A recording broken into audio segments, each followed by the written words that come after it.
It's a good weather. It's nice to clean. Ayan, we need to clean the garden so we can plant vegetable for summer.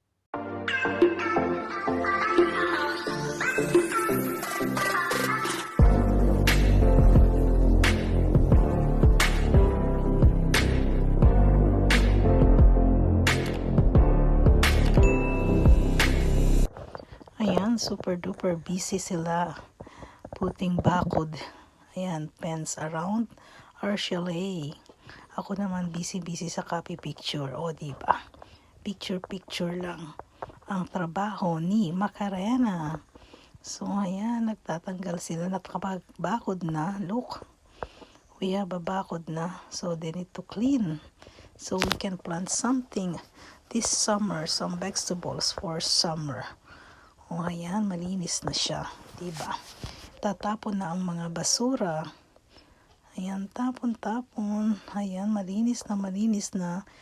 Chalet are ready for summer holiday. Tatapon na, ayan, ang mga basura. Ang daming mga patay na dry leaves. Ayan, yung mga leaves na dry. So, here's all the chalet and the surrounding. The brown color one. Look. And there's our pens that we make for our vegetables. Look at that. I will plant some vegetables here now for summer. And there's my kalakwachero. Nagtatapon ng basura. And that is Bryce.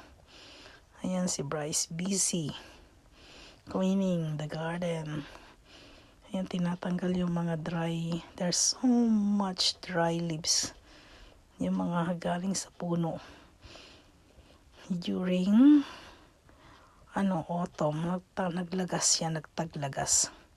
So ngayon kailangan linisin lahat. Yun lang ang problema dito sa Netherlands, yung mga puno nagtataglagas. So if you have puno sa inyo, kailangan napakadumi niya talaga pag taglagas.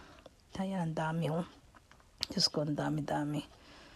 Ang daming mga kailangan linisin na dahon. Actually, nalinis na yan eh.